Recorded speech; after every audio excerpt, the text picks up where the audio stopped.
You are looking right now at the Canadian side of the Windsor-Detroit border, what some industry experts are calling ground zero of this tariff war. Over $300 million worth of product crosses the Ambassador Bridge every single day. For more on the impact the tariffs are having, we're going to Drew Dilkens. He joins us now. He's the mayor of Windsor, Ontario, and that is where we have reached him. Thank you so much for speaking with us this morning. As the mayor of a border city, tell us what changes in your world right now because of this new increased tariff on some Canadian goods.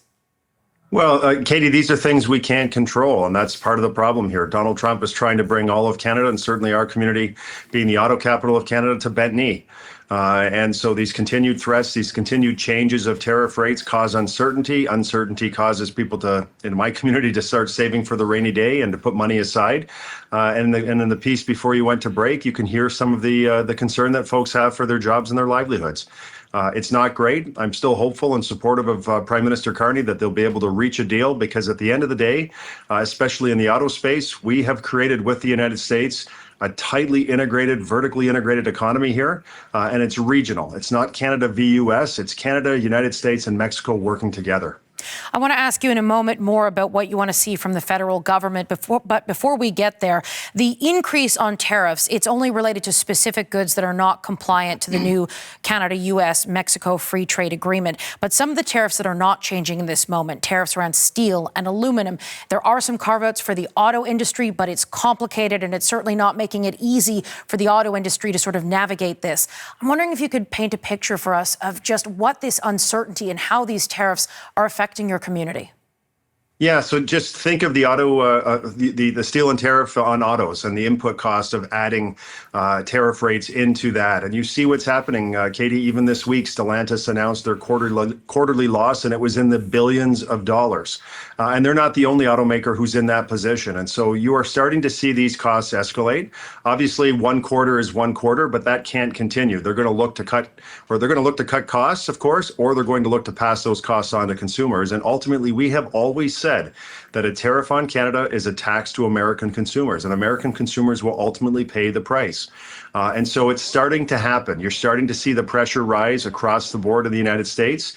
That's why Donald Trump's talking about giving Americans a $600 check, a rebate check, because of the success of tariffs. He's trying to buy some political time here. And so I'm hopeful that, when it comes to steel and aluminum, when it comes to autos, that I'm delighted that USMCA is still being complied with, because there are great carve-outs in USMCA and great side letters in USMCA with respect to the auto industry and as it relates to Section 232 tariffs even.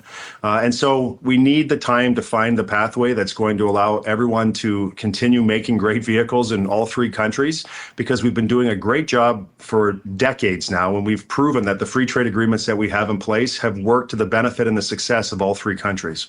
So the federal government, throughout this trade war, it has taken a number of different approaches. Canada is only one of two countries to actually implement retaliatory tariffs in response to Donald Trump's trade war agenda. In this moment, what do you want to see the federal government do next? Well, listen, I just stay at the table, find a pathway that makes sense. But I agree with Premier Ford. Don't bend the knee on this. We have a lot to offer in this trading relationship. We have been a good partner, and there is no way that Canada should step down and say, okay, we're willing to take a second-rate deal for the next 3.5 years. That would be unfair to Canadians. That would be unfair to our economy. And we have a lot to fight for because we have a lot to offer. We're not some junior partner in this relationship that doesn't have a lot to offer. And so we're behind Prime Minister Carney. We want to see him win, because when he wins, Canada wins. Do you think that Donald Trump is sort of treating Canada like that junior partner in this trading relationship, just based on what you said there? Of course. And it goes back to day one, Katie, when he said, I'm going to make them the 51st state.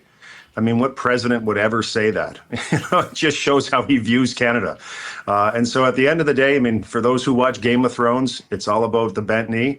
Do not bend the knee. We will get through this. We have been through dark times before with the Great Recession and 16% unemployment and, Chrysler going bankrupt and needing to be saved by provincial and federal governments. We have gone through the peaks and valleys that we see in manufacturing and automotive from time to time. We have been through difficult times in the city of Windsor. I don't want to see it happen again. I know the people in my community don't want to see it happen again, but we want to make sure that the pathway moving forward is a pathway we can all live with and we can all prosper by. How would you compare this moment? You mentioned a number of really difficult times for your city. How does this moment and this uncertainty compare to that? Well, I think a lot of folks just think there's going to be a deal to be had here simply because they know, even if they don't know all the particulars, they know it just makes sense to make a deal, especially as it relates to auto.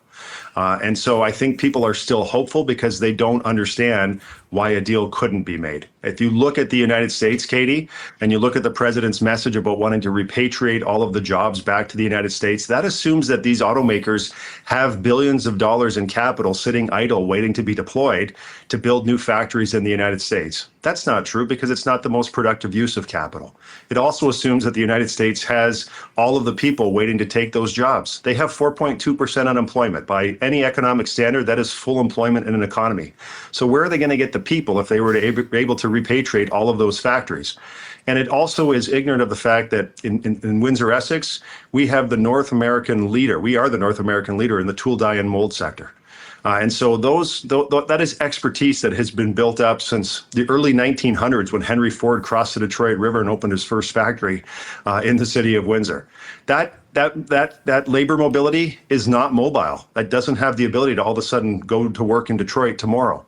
And so there are a number of fallacies that the president is relying on in his argument here. And I think, the longer this goes on, quite frankly, it will be proven that he can't deliver on what he's saying he wants to do. Okay, Drew Dilkens, the mayor of Windsor, Ontario, thank you so much for your time this morning. Thanks, Katie.